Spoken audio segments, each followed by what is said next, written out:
মুরব্বী আর কথা কয়েন না, আর এবার এবার চুপ থাকেন প্লিজ, পরিবেশ নষ্ট করে ফেলছেন।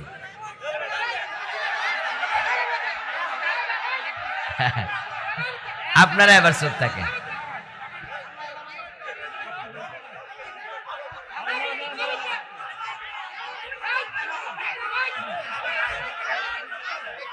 আচ্ছা আপনারা এবার বসেন।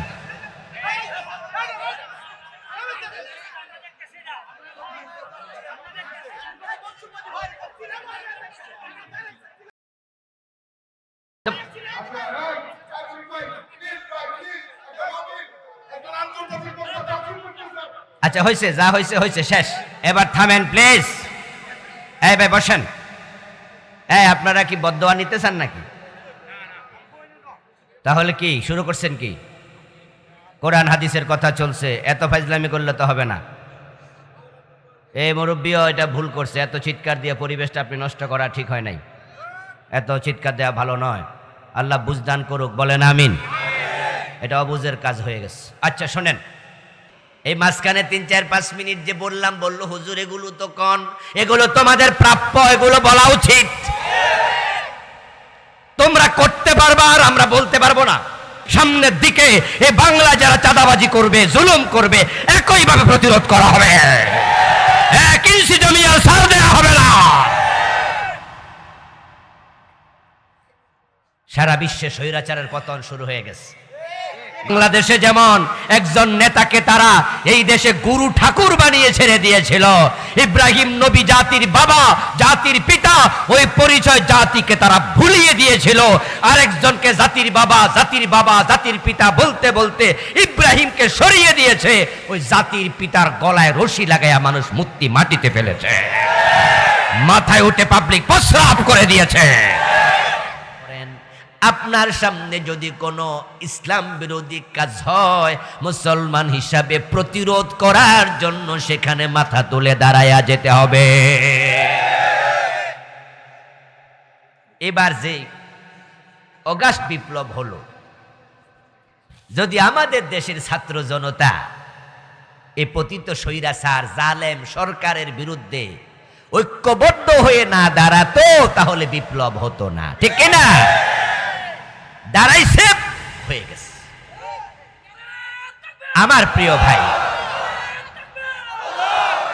আমার প্রিয় ভাই, গত 15-16টা বছর কি পরিমাণ জুলুম হলো। এ জুলুম দেখে আমরা কিন্তু অনেকটা সইয়ে গেছি। অমুক হুজুররে অমুক জায়গায় ধরছে, অমুক হুজুররে জেলে দিছে, অমুক হুজুররে ফাঁসি দিছে। এগুলো শুনতে শুনতে আমরা মনে হয় ভেবেই বসছি যে হুজুর মারলে কোনো অসুবিধা নাই। আল্লামা সাইদি রাহিমাহুল্লাহকে দিয়ে জালেমরা জুলুম শুরু করেছে, ঠিক না? তারা ক্ষমতা আসার 1 থেকে 1.5 বছরের ব্যবধানে আল্লামা সাইদিকে জেলে দিয়ে দিল। এই দেশে যত আলেম আছে, আল্লামা সাইদির মতো জনপ্রিয় আলেম আর একজন নাই। স্বয়ং আওয়ামী লীগের মাঝে সাইদিকে ভালোবাসে এমন 2-4 জন আছে না নাই? শুধু 2-4 জন না, আমি সাইদির কথা বলে চোখের পানি ছেড়ে কাঁদতেও আওয়ামী লীগের লোক নিজে দেখেছি। বলছে হুজুর কি বলবো, কিছুই বলার নাই, আমি তো ছোট নেতা, যদি আবার বলি দলের বিরুদ্ধে চলে যাবে, তাই ফটটাও থাকবে না। কিন্তু রাতের বেলা চোখের পানি ছেড়ে দিয়ে কাঁদি, আল্লামা সাইদির মতো মানুষটারে কেমনে জেলে রাখলো। যে সাইদির প্রতি বাংলাদেশের দল মত নির্বিশেষে সব মানুষের ভালোবাসা ছিল, ওই সাইদিকে ধরে জেলে দিয়া ওরা বুঝাইয়া দিল যে উনারে যখন ধরছি তোমরা কেডা। এই তো শুরু হয়ে গেল মেসাকার। ওই সময় যদি বাংলাদেশের লোকেরা ভালো করে প্রতিরোধ গড়ে তুলতে পারত, পরে শাপলা চত্বরে হেফাজতের আলেমদেরকে গুলি করার সাহস করত না। কিন্তু তারা পরে শাপলা চত্বরে হাজার হাজার লোককে গুলি করলো। আমরা মেনে নিলাম, কি আর হবে। তারপরে জোনায়েদ বাবুনগরী রাহিমাহুল্লাহর মতো বয়োবৃদ্ধ আলেম হেফাজতের যিনি মহাসচিব ছিলেন, উনাকে ধরে নিয়ে রিমান্ডের নামে পিটাইয়া 2টা হাঁটু অচল করে দিয়েছে। মামুনুল হক সাহেবকে তার বউকে দিয়া ধর্ষণের মামলা করাইয়া জাতির সামনে বেজ্জতি করেছে। সংসদ ভবনে আমাদের প্রিয় মামুনুল হক ভাইকে নিয়ে প্রধানমন্ত্রী কদাচার আলাপ করেছে। অথচ আজকে এটা প্রমাণিত, যেই মহিলাকে নিয়ে তিনি ঘুরতে গেছিলেন, হোটেলে উঠেছিলেন, এটা তার বিবাহিতা স্ত্রী।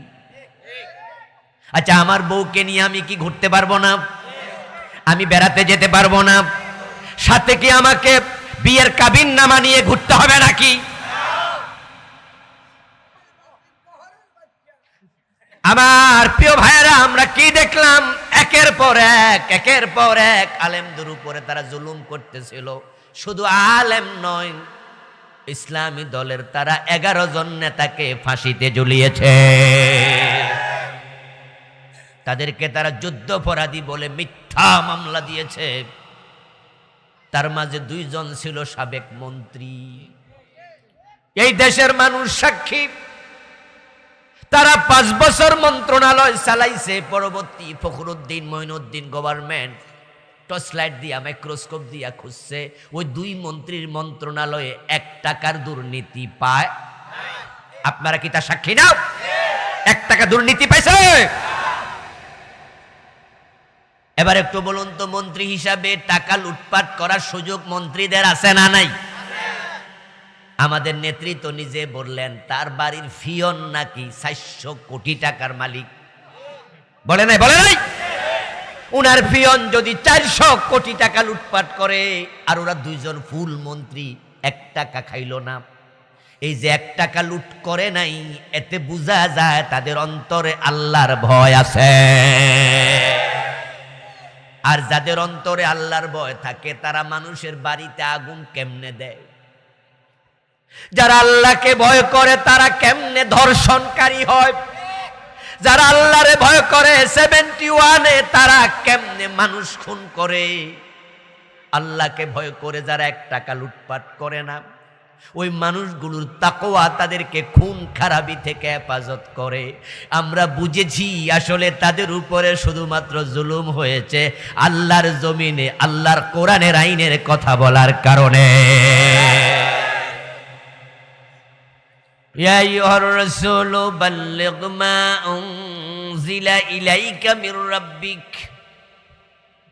অন্য আয়াতে আল্লাহ তাআলা বলেন, ও রাসূল, আপনার রবের পক্ষ থেকে যা নাজিল হয় সেটার তাবলীগ করুন, প্রচার করুন। এখন রাসূল যদি ওহী নিয়ে ঘরে বসে থাকতেন তাহলে কি হতো? এবার আল্লাহ বলছেন, ওয়া ইন লাম তাফআল ফামা বাল্লাগতা রিসালাতাহু। যদি আপনি এটা প্রচার না করেন তাহলে প্রমাণ হবে আপনি রাসূলের দায়িত্ব পালন করেন নাই। আপনি রাসূলের দায়িত্ব পালন না করলে রাসূল থাকার কোনো অধিকার নাই। ঢেকির কাম বাড়া বানা, লাইটের কাম আলো দেয়া, মাইকের কাম আওয়াজ বড় করা, ঘড়ির কাম সময় দেয়া। যদি ঘড়ি সময় না দেয়, মাইক আওয়াজ বড় না করে, লাইট আলো না দেয়, এগুলো ডাস্টবিনে চলে যাবে, মূল্যহীন হবে। কেউ হাতের মাঝে ঘড়ি রাখবে না। এই মাইক যদি আওয়াজ না দেয় তাহলে আমরা সবাই মিলে অপারেটরকে ধরব। তার যে প্রাপ্য টাকা সেটা তো দেবেই না, বরং মাহফিলওয়ালারা উল্টাহের জরিমানা করব। তুই আমরা মাহফিল নষ্ট করলি, এ ভাঙ্গা মাইক আনলি কেন? ঠিক না? যাকে যে দায়িত্ব দেয়া হয় সে দায়িত্ব পালন না করলে বিপরীতে শাস্তি আছে না নাই? নবী মুহাম্মাদের উপর ওহী আসছে, আপনি এটা প্রচার করেন। যদি না করেন আপনি রাসূলের দায়িত্ব পালন করেন নাই। রাসূলুল্লাহ সাল্লাল্লাহু আলাইহি ওয়াসাল্লাম ওনার কাছে নাজিল করা ওহী একটা হরফ তিনি লুকান নাই, সব প্রচার করছে। এই জন্য বিদায় হজের দিন প্রিয় নবী সাল্লাল্লাহু আলাইহি ওয়াসাল্লাম লক্ষ জনতার সামনে তিনি তার ভাষণের শেষ দিকে বলেছেন, আলা হাল বাল্লাগতু। তিনবার প্রশ্ন করেছিলেন, আলা হাল বাল্লাগতু, আলা হাল বাল্লাগতু। বাংলা অর্থ হলো, ও আমার সাহাবারা, তোমরা সাক্ষী দাও আমার কাছে প্রেরিত ওহী আমি পৌঁছাইছি কিনা। এই সাহাবারা সাক্ষী দাও, আমি কি ওহী লুকাইছি না পৌঁছাইছি। সাহাবারা সেদিন সবাই বলেছে, বাল্লাগতা বাল্লাগতা, ও নবী আপনি ওহীর দায়িত্ব পুরাপুরি পালন করেছেন, আপনি পৌঁছিয়েছেন। প্রিয় ভাইয়েরা, রাসূলুল্লাহ সাল্লাল্লাহু আলাইহি ওয়াসাল্লাম ওনার কাছে আসা ওহী প্রচার করলেন, তিনি চলে গেলেন। এখন আপনারা বলুন তো, নতুন কোন নবী আসবে? যারা চুপ আছেন তারা ভাবছেন আইতেও পারে নাকি? ঈমান থাকবো তো? নতুন কোন রাসূল আসবে, আসার কোন সম্ভাবনা আছে? এখন নবীর রেখে যাওয়া ওহী ওইটা প্রচার হবে নাকি আলমারিতে বন্ধ করে রেখে দেবেন? ওটা প্রচার করার দায়িত্ব উম্মতের কাঁধে আছে না নাই? এখন যারা হুজুর শুধু তারা প্রচার করবে আর আপনারা বয়ে থাকবেন। প্রিয় ভাইয়েরা, রাসূলুল্লাহ সাল্লাল্লাহু আলাইহি ওয়াসাল্লাম ১৬ লক্ষ সাহাবীর সামনে বিদায় হজের দিন যখন বললেন, আমি কি পৌঁছিয়ে দিয়েছি? তারা বলল হ্যাঁ। এবার রাসূল কি বলছেন শুনুন। এবার বলছেন, ফালিয়ুবাল্লিগিশ শাহিদুল গায়ব। তোমরা যারা আজকের এই মাঠে আছো, আমার প্রেরিত বাণীগুলো শুনেছ, ওহীর মেসেজ পেয়েছ, আমি নবী দায়িত্ব দিয়ে গেলাম, যারা আজকের এই মাঠে নাই তাদের কাছে তোমাদের এই মেসেজ পৌঁছাইতে হবে। তোমরা যারা উপস্থিত আছো তারা অনুপস্থিতদের কাছে পৌঁছিয়ে দিও। নবীর অর্ডার মেনে চলা নফল না ফরজ? প্রিয় নবীজি বলেছেন, বাল্লিগু আন্নী ওয়ালাউ আয়া।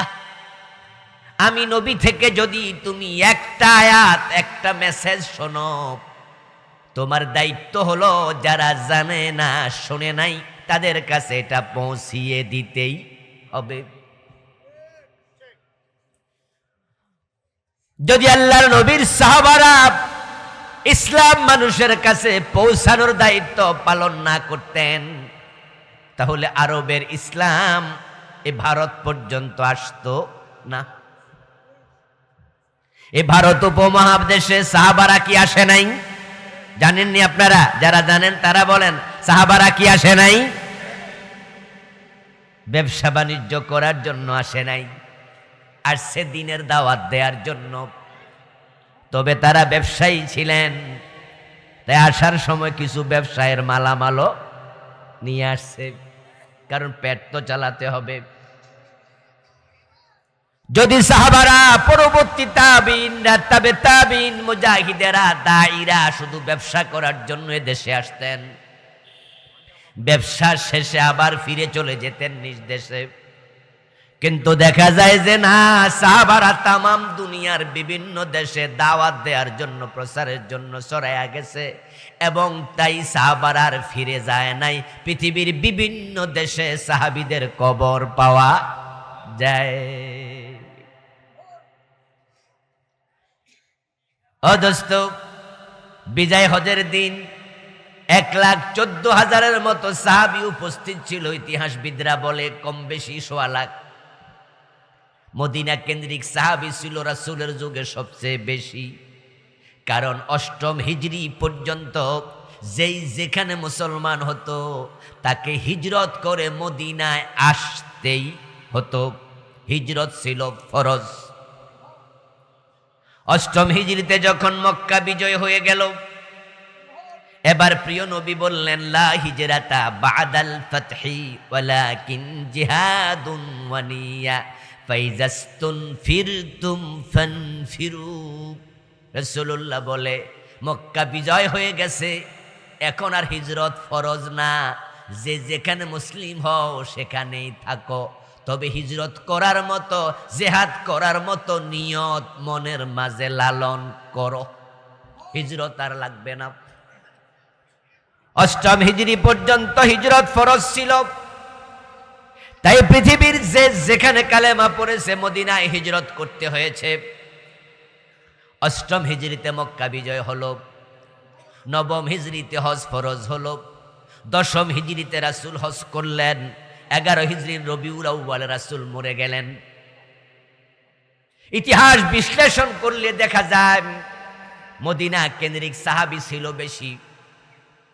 তো বিদায় হজের দিন যদি 1,15,000 সাহাবী, 20,000 সাহাবী থাকে উপস্থিত, তাহলে মদিনার সাহাবী অর্ধেক যদি হয়, তাহলে মদিনা কেন্দ্রিকে ছিল 60,000 সাহাবী, 55 থেকে 60,000। কিন্তু মদিনার যে গোরস্থান বাকি আল গারকাদ, যেটাকে বাংলাদেশের লোকেরা জান্নাতুল বাকি বলে চিনে, ওই বাকি নামক গোরস্থানে সাহাবীর কবর পাওয়া যায় মাত্র 10,000। তো বিদায় হজের ভাষণে সাহাবী যদি হজের দিন থাকে 55,000 মদিনার সাহাবী, তাহলে কবর পাওয়া যায় 10,000, বাকি 45,000 কই? ও দোস্ত, ওই যে বিদায় হজের দিন নবীজি মুহাম্মদ বলছে ফালিয়ুবাল্লিগিশ শাহিদুল গায়বা, যারা আজকে উপস্থিত আছো ইসলামের মেসেজগুলো অনুপস্থিতদের কাছে পৌঁছিয়ে দাও। এই মেসেজ পৌঁছানোর জন্য রাসূলের ইন্তেকালের পরে সাহাবারা মদিনা থেকে তামাম দুনিয়া ছড়ায়া পড়ছে। হযরত শাহজালাল ইয়ামানি রাহিমাহুল্লাহ যদি তিনি আরব থেকে বাংলাদেশের সিলেটে না আসতেন, 360 জন সঙ্গী নিয়ে দিন প্রচারের জন্য ইয়ামান থেকে এসেছেন। হুমায়ুনুদ্দিন চিশতি রহমাতুল্লাহি আলাইহি আরব থেকে ভারতে এসেছেন। হযরত মামুন, হযরত মুহাইমিন রাদিয়াল্লাহু তাআলা আনহুমা, দুজন সাহাবী দিন প্রচারের উদ্দেশ্যে ভারতে এসেছেন। চট্টগ্রাম বন্দরে কিছুক্ষণ অবস্থানও করেছেন ঐতিহাসিকরা বলে। একটু হিসাব করুন তো, আজ থেকে 1300 বছর আগে, 1200 বছর আগে উনারা যখন এত দূর থেকে আসছে, তখন কি বাস গাড়ি, প্রাইভেট কার, এ জাতীয় কোনো যানবাহন ছিল নাকি? আসলেন কেমনে? এই যে আপনি নামাজ পড়েন, আপনার পাশের ঘরের লোক নামাজ পড়ে না, আপনি নামাজ পড়েন, আপনার ঘরের লোক নামাজ পড়ে না, এই নিয়ে মাথা ব্যথা নাই? আপনার সামনে বইয়া পাবলিক বাম হাতে পানি খায়, আপনি কোনোদিন কইলেন না যে ভাই বাম হাতে খাইয়েন না, এটা হারাম, নিষেধ। আপনার সামনে রাস্তার মোড়ে পোলাপান সিগারেট টানে, গাঁজা টানে, আপনি পাশ কাইটা এড়াইয়া যান, আপনি কোন আমার কি? যদি ওই সাহাবারা বলতো ইসলাম তো আমি মানি, ভারতের লোকেরা না মানলে আমার কি? শাহজালাল যদি বলতেন ইয়ামানে বসে ইসলাম তো আমি মানি, প্রচারের জন্য কেন যাওয়া লাগবে সিলেটে, আমি যাবো না, তাহলে বাংলার হিন্দুরা ইসলাম পেত না, আর আমরাও হিন্দুর সন্তানই হয়তো থেকেই যেতাম।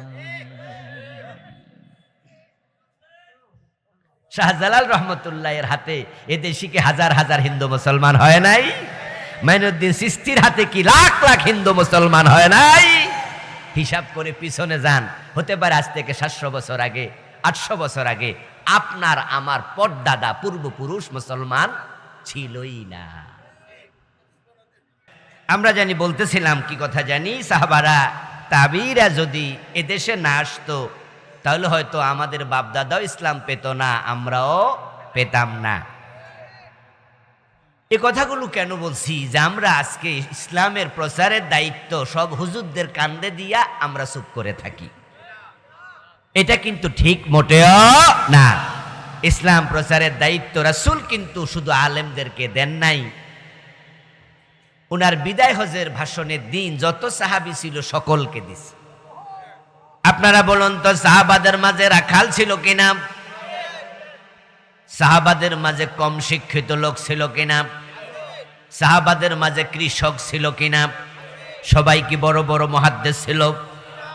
রাসূলুল্লাহ বলার সময় বলছে সবাই এই দায়িত্ব পালন।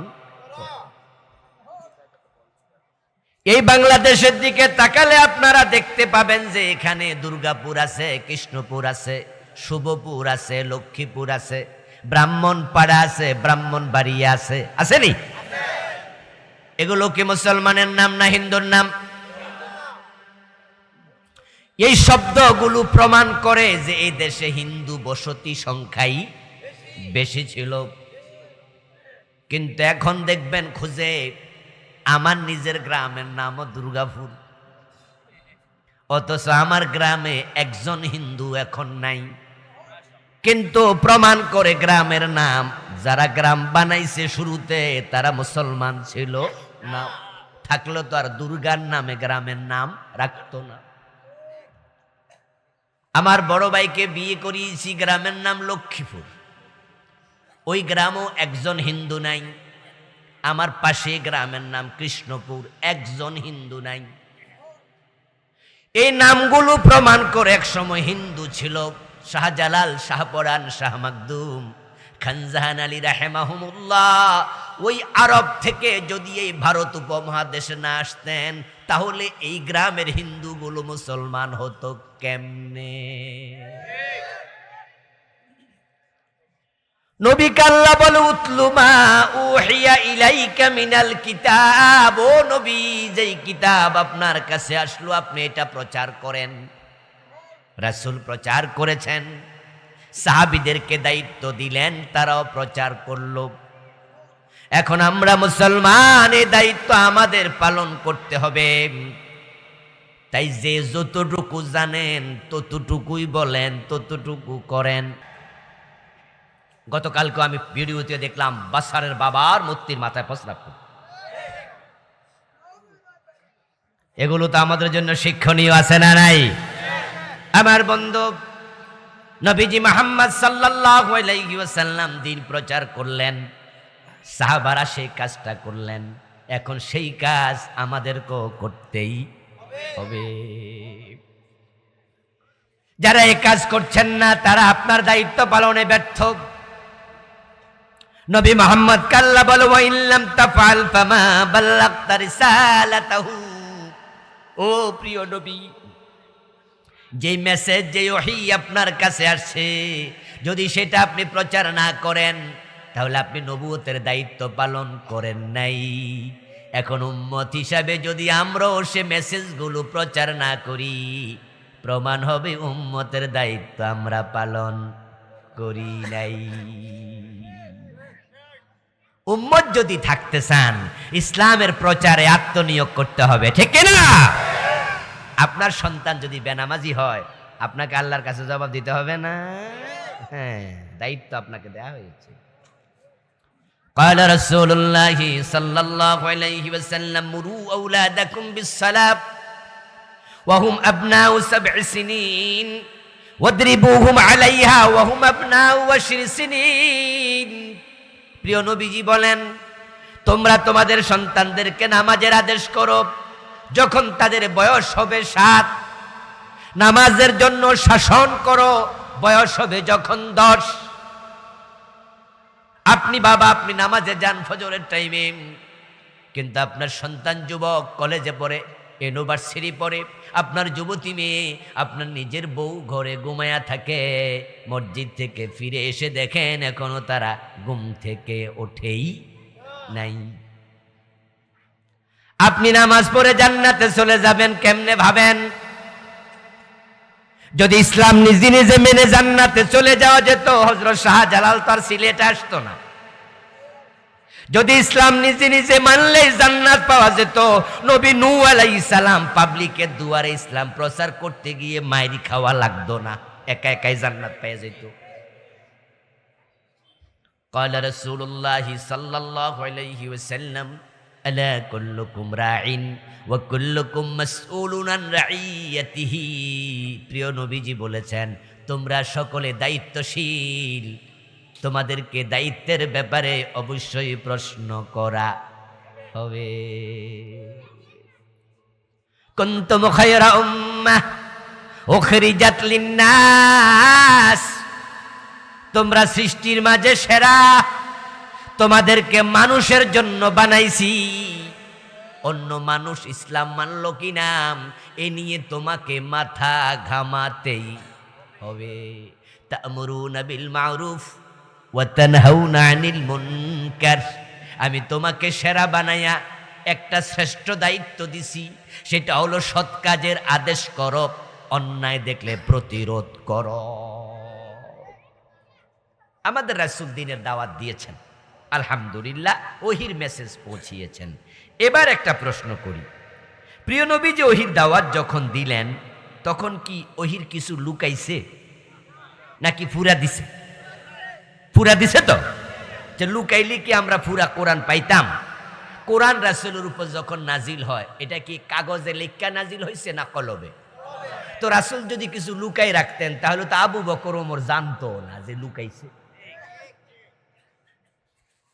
প্রিয় নবীজি কিছুই লুকায় নাই, কিন্তু আমাদের সমস্যা হলো আমরা ইসলাম যারা প্রচার করি আমরা সুবিধা মতো করি, আমরা কিছু প্রকাশ করি কিছু লুকায়া রাখি।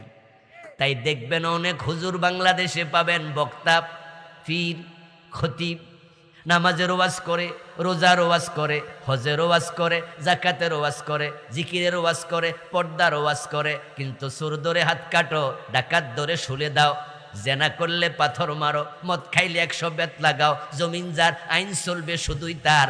অসংখ্য হুজুর রাজনীতির ওয়াজটা করেই না, বরং উল্টা কয় আমি রাজনীতি করি না। রাসূল মুহাম্মদের জীবনে রাজনীতি আছে না নাই? এখন উনারা নামাজ পড়ে রোজা রাখে, রাজনীতি কেন করে না? রাসূল তো মদিনার প্রেসিডেন্ট ছিলেন 10 বছর, আবু বকর তো ছিলেন 3 বছর 4 মাস, হযরত ওমর তো ছিলেন 10 বছর, ওসমান ছিলেন 12 বছর, আলী ছিলেন 4 বছরের বেশি। তো 4 খলিফা 30 বছর দেশ চালায়। রাসূল মুহাম্মদ সাল্লাল্লাহু আলাইহি ওয়াসাল্লাম 10 বছর দেশ চালায়, আর তুমি দেশ চালাও না। বরং আমরা যারা দেশ কোরআন দিয়ে চালাতে চাই আমাদের দলেও আসো না। আলগাত বইয়া বইয়া ক উনি রাজনীতি করুক গা, আমি করব না। বরং রাজনীতি না কইরা বুঝায় উনি হক কাজ করতেছে, উনি বালা কাজ করে, এবং গুতা মাইরা কয় উনারা ক্ষমতার লোভ আছে, আমাদের ক্ষমতা দরকার নাই, আমরা বেহেশত চাই। আর মুরিদেরা কয় দেখছুনি আমাদের হুজুর কত বড় মুত্তাকি, উনি মেম্বারও হইতে চায় না, চেয়ারম্যানও হইতে চায় না, এমপি তো নাই, উনি দুনিয়া ক্ষমতাই চায় না। আচ্ছা রাসূল কি তোমার সে কম মুত্তাকি ছিল? তো উনি যে 10 বছর প্রেসিডেন্ট। আসলে ব্যাপারটা কি? ব্যাপারটা কি আপনারা কিছু আঁচ করতে পারতেছেন নি? এই যে উনি ভাব দেখাইলো উনি কোনো দলমল করে না, এমন সুবিধাবাদী হুজুর কিশোরগঞ্জে আছে না নাই? কোন দলে মলে নাই, ভাব দেখায় যে উনি বড় মুত্তাকি, উনি আসল কাম করতেছে। ও দোস্ত, কারণ হলো আমি যেটা বুঝি সেটা, এই বেটা পিঠ বাঁচাতে চায়, সবার হালুয়া রুটি খেতে চায়, সেই জানে ইসলাম কায়েমের কথা বললে ঘরে ঘুমানো যায় না, সাইদির মতো জেলখানায় থাকা লাগে।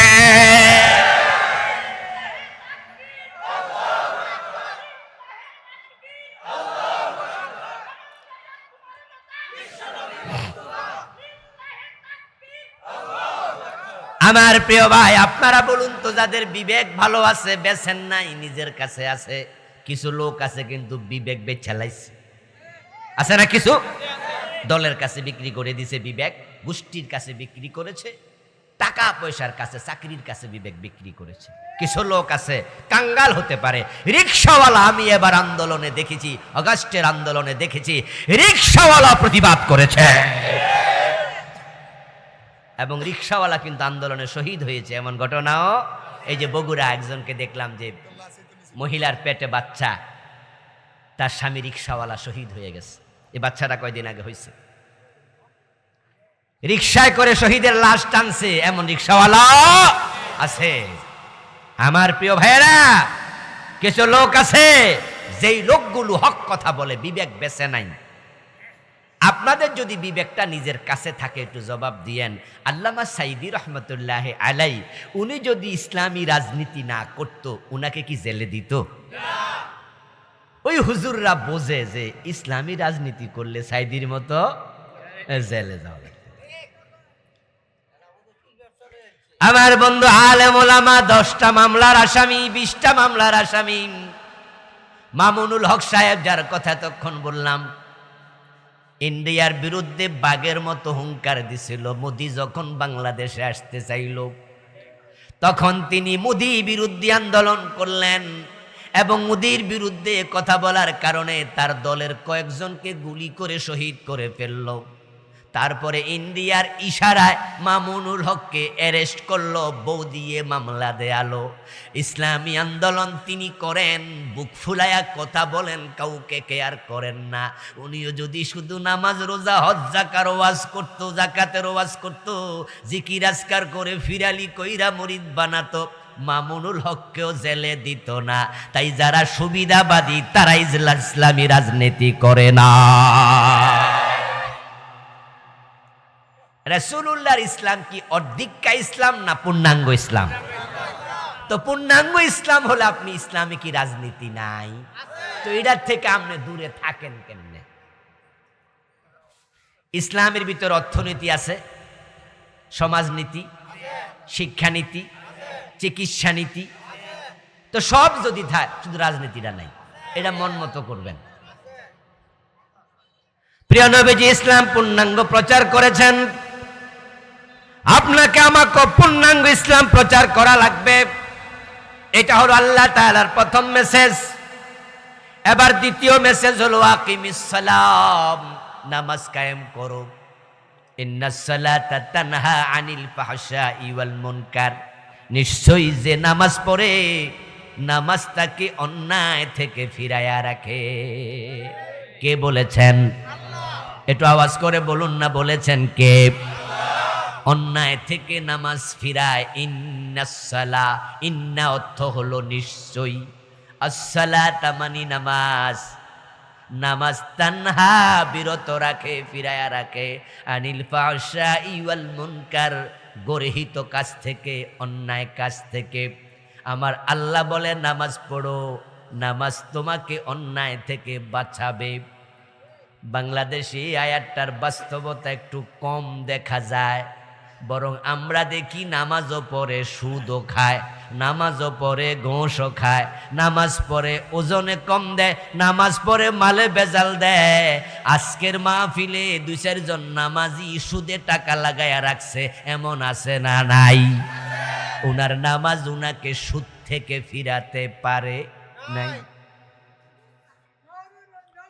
আমার বন্ধু পকেটে গোশের টাকা লইয়া নামাজে জায়গা, এমন নামাজি আসেনি? হ্যাঁ, কিশোরগঞ্জে গেল, অফিস পাইবেন, অফিসার গোশ খাইতেছে, সিগনেচার দেয় আর পকেটে নেয়। সাব রেজিস্ট্রি অফিস, যেখানে জমির দলিল হয়, ওখানে ঘোষ খায় না এমন অফিসার খুব কম। এজন্য যারা দলিল ভেন্ডার তাদেরকে জিজ্ঞাসা করবেন, এই যে জমি কিনতেছি, রেজিস্ট্রেশন হবে আগামী রোববারে, কত লাগবে? সে দেখবেন হিসাব দেবে যে জমির টোটাল রেজিস্ট্রেশন ফি, সরকারি ফি এত, দলিলের খরচ এত, রাইটারের খরচ এত, এই হলো মোট 2,30,000, কিন্তু খরচ হইব 2.5 লাখ। কই বাকি 20,000 কি? কইটা টেবিল খরচ। এমন আসেনি? আসেনি? কই যে ওইটা হলো টেবিল খরচ। এর মানে টেবিলও খায়, টেবিলের দাঁত আছে, জিব্বা আছে। এবার বলুন তো, টেবিলে খায় না টেবিলওয়ালা খায়? ইয়েস, ওই যে কাম যারা করে দিব, অফিসার আছে, ওদের ঘোষের ফি পর্যন্ত নির্ধারণ করা আছে। বড় অফিসার প্রতি সিগনেচারে 500, ছোট অফিসার 300, এরকম করে নির্ধারণ করা আছে। আমি তো কম করে লাইছি, আরো বেশি আরি। প্রতি সিগনেচার হিসাব করে রাখে, মোট আজকা কয়টা সিগনেচার করলাম। টাকা লইছে পকেটে, গোশের টাকা সাইন করেছে, আজান পড়ে গেল জোহর, আল্লাহু আকবার, এবার অফিসার ক্লায়েন্টে কয় দিলে তাড়াতাড়ি দেন, আজান হইয়া গেছে। কই যাইব? নামাজে যাবে। এখন গোশের টাকা পকেটে, নামাজে খারাইছে। আল্লাহু আকবার। ইয়াকা নাবুদু ওয়া ইয়াকা নাস্তাইন। আল্লাহ আমি শুধু তোমার গোলামি করি। আল্লাহ কয় গোলাম পকেটে এগুলো কি? এ গোলাম, তুই যে আমার গোলাম হস, পকেটে কি এগুলা? গোশের টাকা পকেটে লইয়া নামাজ পড়ছে, সুদে টাকা লাগাইয়া হজ করতে গেছে, হারাম টাকায় যায় নামাজ কিনা ওইটা খারাইয়া নামাজ পড়ে, এমন নামাজিও আছে না নাই? তোমার নামাজ তোমাকে অন্যায় থেকে ফিরালো না কেন? আল্লাহ তো বললেন নিশ্চয় নামাজ অন্যায় থেকে ফিরায়। আল্লাহর কথা মিথ্যা হতে পারে না। তাহলে বুঝতে হবে তোমার নামাজটা বাতিল, এটা বাতিল নামাজ। আমার বন্ধু, যেই দেহের মাঝে রুহ নাই, সে রুহ কিন্তু প্রতিরোধ করার, সেই দেহ প্রতিরোধ করতে পারে না। 10টা লাশ পড়ে আছে, 10টা লাশের পকেটে জামা কাপড় আছে, পকেটে মানি ব্যাগ আছে। এখন 10টা লাশ, আমরা 10 জন মানুষ, মানি ব্যাগ আছে, মরে গেলাম।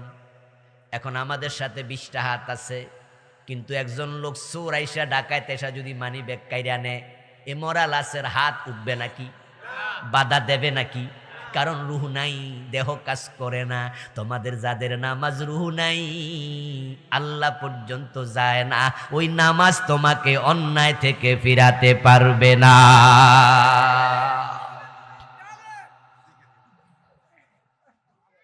আমার প্রিয় ভাই, এমন নামাজ পড়ে লাভ নাই যে নামাজ অন্যায় থেকে ফিরায় না। এখন প্রশ্ন, কেন ফিরায় না? 1 নাম্বার কারণ, নামাজের 13 ফরজে ঘাটতি। 2 নাম্বার কারণ, নামাজের ওয়াজিবে ঘাটতি। 3 নাম্বার কারণ, অনেকের নামাজ নবী মুহাম্মাদের সাথে মিলে না। রুকু দিয়া সোজা হয়ে দাঁড়ায় না, 2 সেজদার মাঝখানে সোজা হয়ে বসে না, টুকটুক কইরা সেজদা মারে, এমন নামাজি আছে না নাই? 2 সেজদার মাঝখানে সোজা হয়ে বসা, রুকু থেকে সোজা হয়ে দাঁড়ানো ওয়াজিব। যদি আপনি তাড়াহুড়া করেন, সোজা হয়ে না খাড়ান, 2 সেজদার মাঝখানে সোজা হয়ে না বসেন, পুরা নামাজটাই বাদ। আপনাকে সাউ সেজদা দিতেই হবে, আর সাউ সেজদা দেন নাই, ওয়াজিব তরক, নামাজ বাতিল। নামাজের মাঝে 13টা আছে ফরজ, 14টা আছে ওয়াজিব। 1 নাম্বারে শরীর পাক, 2 নাম্বারে কাপড় পাক, 3 নাম্বারে নামাজের জায়গা পাক। এখন শরীরে আছে হারাম, হারাম খাইছেন, পেটের মাঝে গোশের টাকায় কেনা আঙ্গুর, রক্তের মাঝে গোস্তে আছে হারাম, রক্ত হয়েছে সুদের টাকায় কেনা খাবার খেয়ে। তহারাত 2 প্রকার, তহারাতে জাহিরি, তহারাতে বাতিনি। গায়ের মাঝে ময়লা লেগেছে, গোসল করো পাক হবে, কিন্তু রক্তে হারাম ঢুকে গেছে, এখন পাক করবা কেমনে? قال رسول الله صلى الله عليه وسلم من اشترى ثوبا في 10 دراهم فيه درهم حرام لم يقبل الله له صلاته ما دام عليه। প্রিয় নবীজি বলতেছেন, 10 দিরহাম দিয়ে কাপড় কিনলা, 9 দিরহাম হালাল, 1 দিরহাম হারাম। ওই 1 দিরহাম হারাম ঢুকেছে কাপড়ের টাকায়, যত নামাজ পড়ো আর 1 রাকাত কবুল হবে না। ও দোস্ত, মসজিদ বানাইছো সুদের টাকা দিয়া, হারাম টাকা দিয়া টাইলস কিনেছে, মার্বেল পাথর কিনছে, এলাকার চৌধুরী সাহেবের সভাপতি বানাইছে। এর আগে সভাপতি ছিল হুজুর মানুষ। কইরে সভাপতির একটা লাভ কি? হে তো নিজে 500 টাকা চাঁদা দেয়। এই চাঁদা দিয়া মসজিদ দোতলা হইব না, বরং চৌধুরীরে বানাও, হে একাই দোতলা 10 লাখ দিয়া দিব। অথচ চৌধুরী সাহেব সিনেমা হলের মালিক। যারে সভাপতি বানাইছো সে সুদী ব্যাংকের ডিরেক্টর। যার হারাম ইনকাম তারে সভাপতি বানায়া মসজিদ পাকা করতেছ, তোমার মসজিদের জায়গা নাফাক বানাইছো। অথচ নামাজ ফরজ হওয়ার 13টা বিধান, ওই ফরজের মাঝে 3 নম্বরে নামাজের জায়গা ফাঁক হওয়া লাগবে। রাসূলুল্লাহর মসজিদ ছিল কাঁচা, ফজরের টাইমে রাতে বৃষ্টি হলে রাসূল সেজদা দিয়া যখন উঠতেন, নাকের মাঝে কপালের মাঝে কাদা দেখা যেত। মসজিদ ছিল কাঁচা, মুসল্লি ছিল পাকা। এখন মসজিদ হইছে পাকা, মুসল্লি হইছে কাঁচা। রাসূলের সাথে নামাজ মিলে না। নবীজি মুহাম্মদ সাল্লাল্লাহু আলাইহি ওয়াসাল্লাম বলেছেন, সাল্লু কামা রাআইতুমুনি উসাল্লি, তোমরা নামাজ পড়ো সেভাবে আমি নবী মুহাম্মদকে নামাজ পড়তে দেখেছো যেভাবে। এখন রাসূলুল্লাহর সাথে নামাজ কেমনে মিলবে? নামাজ তো শুরু করি উল্টা, শেষও করি উল্টা। শুরু করে নাওয়াইতু আনুসাল্লি লিল্লাহি তাআলা, শুরু করেননি ওয়াজ্জাহাতু ওয়াজহিয়া লিল্লাযী ফাতারাস সামাওয়াতি ওয়াল আরদ। এটারে বানাইছে মুসল্লা দোয়া। আমার নবী এই দোয়া পড়ে কখনো নামাজ শুরু করেন নাই। তিনি ওন্নি ওয়াজ্জাহাতু পড়েছেন, হাদিসে পাওয়া যায়, কিন্তু সেই দোয়াটা রাসূলুল্লাহ করেছেন তাকবীর দেওয়ার পরে, আর আমরা ধাক্কাইয়া নিছি তাকবীরের। সহিহ মুসলিমের হাদিস, হাদিস নাম্বার 1689, হযরত আলী বলেন, কানা রাসূলুল্লাহ সাল্লাল্লাহু আলাইহি ওয়াসাল্লাম ইযা কামা ইলাস সালাতি কাব্বারা, রাসূল নামাজে দাঁড়াইতেন শুরু করতেন তাকবীর দিয়া। ইফতিতাহু ওয়াত তাকবীর ওয়া ইখতিতামুহু আত তাসলিম। রাসূলুল্লাহ নিজেও বলেছেন নামাজ শুরু হবে তাকবীর দিয়া, শেষ হবে সালাম ফিরায়া। আমাদের সালাম ফিরায়া কিন্তু নামাজ শেষ হয় না। অসংখ্য মসজিদে সালাম ফিরাইয়া সবাই বইয়া থাকে, হুজুর কখন আমিন কইব। হুজুর যদি আমিন না কয়, হুজুরের চাকরি। এমনে জিগাইলে কয় না না এ মুনাজাত ফরজ না, এটা ওয়াজিব না, তো হুজুরের চাকরি গেল কেন? এ মুনাজাত লইয়া মারামারি করলা কেন? যদি এমন জায়গা আছে মুনাজাত না করে ফরের ওয়াক্তে চাকরি, মুনাজাতকে তারা নামাজের অংশ বানাইয়া ছাড়ছে। হযরত আলী বলতেছেন রাসূলুল্লাহ নামাজে দাঁড়াইতেন, তারপর আল্লাহু আকবার বলতেন, বলে তিনি এবার বলতেন ইন্নী ওয়াজ্জাহাতু ওয়াজহিয়া লিল্লাযী, তিনি বলতেন সুবহানাকাল্লাহুম্মা বিহামদিক, তিনি বলতেন আল্লাহুম্মা বাঈদ বাইনি ওয়া বাইনা খাতায়ায়া কামা বা'আদতা বাইনাল মাশরিকি ওয়াল মাগরিব। সানা হিসাবে রাসূলুল্লাহ অনেকগুলো দোয়া পড়তেন, এক একবার এক একটা, কিন্তু আমরা সানা হিসাবে সুবহানাকাল্লাহুম্মা একটাই শিখছি। আচ্ছা পড়েন, অসুবিধা নাই, কিন্তু ইন্নী ওয়াজ্জাহাতুরে দাক্কায়া আগে নিছেন, আগে নেয়ার অধিকার দিল কে? রাসূল যা করেন নাই আমরা তা করব না, রাসূল যা ছাড়েন নাই আমরা তা ছাড়ব না। এটাই হলো ইসলাম। ইমাম সাহেব যখন নামাজ পড়ে, নামাজের মাঝে ইমাম মাঝে মাঝে ভুল করে ফেলে, করতে পারে মানুষ। ইমাম যখন ভুল করে, পিছন থেকে আমরা লোকমা দেব, সংশোধন করব। কে বা কারা বাংলাদেশে লোকমার সিস্টেম চালু করছে? পিছন দিয়া কয় আল্লাহু আকবার। অথচ রাসূলুল্লাহ শিখাইছে লিররিজালিত তাসবিহু ওয়ালিন্নিসাইত তাসফিকু, পুরুষরা বলবে সুবহানাল্লাহ, মহিলা মুসল্লি থাকলে তারা হাতের উপরে হাত আওয়াজ করবে। কিন্তু সুবহানাল্লাহ সরায়া কেডা যে আল্লাহু আকবার ঢুকাইছে আমি জানিও না। রাসূল শিখাইলো কি, আমরা করলাম কি? প্রিয় নবীজি সালাম ফিরাতেন, ফিরায়া 3 বার পড়তেন আস্তাগফিরুল্লাহ, একবার বলতেন আল্লাহু আকবার, একবার আয়াতুল কুরসি পড়তেন, 33 বার সুবহানাল্লাহ, 33 বার আলহামদুলিল্লাহ, 34 বার আল্লাহু আকবার, একবার আল্লাহুম্মা আনতাস সালাম ওয়া মিনকাস সালাম, একবার পড়তেন সাইয়্যিদুল ইস্তিগফার আল্লাহুম্মা আনতা রাব্বি লা ইলাহা ইল্লা আনতা, একবার পড়তেন তাশাহুদ আশহাদু আল্লা ইলাহা ইল্লাল্লাহু ওয়াহদাহু লা শারীকা লাহু। অনেকগুলো দোয়া হাদিসে আছে। এ নিয়ে আমি আলাদা বই লিখেছি, বইটার নাম দিয়েছি হাদিসের বৈচিত্র্যে পূর্ণাঙ্গ নামাজ। এই তো আসরের আজান মাত্র হয়ে যাবে, কিছুক্ষণ পরেই শেষ করতে পারবো না। রাসূলের সাথে নামাজ মিলে না, অসংখ্য জায়গায় এ ভুল চলছে, চলমান আছে। ভুলবাল নামাজ তো আল্লাহ কবুল করবে না। তোমার নামাজ তোমাকে অন্যায় থেকে ফিরাবে কেমনে? কবুলিত হয় না। হাদিস দিয়ে আমি ধরে ধরে ভুলগুলো এ বইতে তুলে ধরছি। আমার লেখা মোট 8টা বই আছে, ওই ড্রাইভারের কাছে আছে, কালো গাড়িটা বাহিরে নিয়ে যাবেন। সালাতের উপরে বইটা মোস্ট ইম্পর্টেন্ট।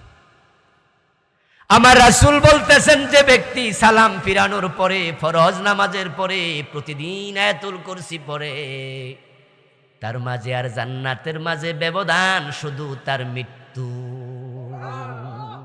আর আমরা সালাম ফিরাইলাম, আল্লাহু আকবার, সালাম ফিরানোর পর আল্লাহুম্মা আমিন কইলেন, তারপরে মুনাজাত, ইমাম সাহেবও খাড়ায়া যায়, মুসল্লিও খাড়ায়া যায়। রাসূলের শিখানো দোয়াগুলো অধিকাংশ মানুষ আর পড়েই না। আমার দোস্ত, আপনার নামাজ রাসূলের সাথে মিলাতে হবে। বিরক্তিকর, বিরক্তিকর। আমার প্রিয় ভাইয়েরা, এরা আছে এরা দান্দায়, আমি আছি আমার দান্দায়। ওয়াজ করার টাইম পাইলাম না। এখানে একটা মাদ্রাসা আছে, নুরানি মাদ্রাসা, ওনারা একটু সহযোগিতা চাইতেছে। এখন এই সহযোগিতা যদি আপনারা না করেন তাহলে করবে কি? তা আমরা 2-4 মিনিট ওয়াজ করবো, এরপর মুনাজাতের দিকে চলে যাব। কিছু লোক ভিতরে ঢুকবে, যে যারা যা পারেন 10, 20, 50, 100, 1000, 10,000, 20,000 এই মাদ্রাসার জন্য আপনারা কিছু সহযোগিতা করবেন। এই যান, তাড়াতাড়ি যান, ইয়াং পোলাপান ভিতরে ঢুকে যা করা। আর আমরা দোয়ার দিকে যাচ্ছি। হ্যাঁ, নেতা মানুষ এই সিলিপিটা কয়বার সামনে দিছে, এখন পাবলিকও ধাক্কায় যে দেন। আমার ভাইয়েরা, কিছু লোক ভিতরে যাচ্ছে, যে যা পারেন সহযোগিতা করুন। প্রিয় ভাইরা, বলছিলাম এখন নামাজের ভিতরে যদি ভুলভাল জিনিস চালু হয়, নামাজ রাসূলের সাথে না মিলে, এই নামাজ তো কবুল হওয়ার সম্ভাবনা কমে যাবে। প্রশ্ন হতে পারে, ভুল কেন ঢুকলো? উত্তর হলো, আপনারা যারা সচেতন আছেন বলুন তো, এখানে মুরব্বীরা যারা আছেন, আজ থেকে 100 বছর আগে আপনাদের জামিয়া এমদাদিয়া কি ছিল? ছিল? আর 100 বছর তো হাটহাজারই ছিল না। বাংলাদেশে দাওরা একটা মাদ্রাসাও ছিল না। কাউর কামেল পাশ করার জন্য যাওয়া লাগতো কলকাতা আলিয়ায়, দাওরা পাশ করার জন্য যাওয়া লাগতো দেওবন্দ। তো হাদিসের কিতাব পড়াবে কে? পড়ার লোকে তো নাই, মাদ্রাসায় তো নাই, কোথায় পড়বে, কাকে পড়াবে? তাই কিছু ভুলভাল নিয়ম বাংলাদেশে চালু হয়েছে ইবাদতের মাঝে। এই ভুল থেকে এখন সংশোধন হওয়া লাগবে। আলহামদুলিল্লাহ, এখন দাওরা মাদ্রাসার অভাব নাই, কামেল মাদ্রাসার অভাব নাই। আগের ভুল নিয়ে আমরা মরতে চাই না, আমরা ভুল সংশোধন করতে চাই। এমন নামাজ পড়তে চাই যে নামাজ আমাদের অন্যায় থেকে ফিরাবে। আল্লাহ তৌফিক দান করুন, বলি আমিন। হাযা মা ইনদি ওয়াল ইলমু ইনদাল্লাহ আলাইহি তাওয়াক্কালতু ওয়া ইলাইহি উনীব। প্রিয় ভাইয়েরা, আমরা এখনই দোয়ার দিকে যেতে চাই। যারা মাহফিলের জন্য, মাদ্রাসার জন্য দান করেছেন সকলকে মোবারকবাদ জানাচ্ছি। যারা টাকাটা তুলছেন, দানের টাকা নিয়ে তারা চলে আসেন, যে স্টেজের দিকে আসেন। কেন তুলি না বুঝছেন তো? টাকা চাইবো, এগুলা পাগল হলে হবে না, আমরা তো বুঝি সাইকোলজি। যে মাত্র ঢুকবে মানুষ পাগল হইলে হবে না, এত পাগল হইলে হয় না।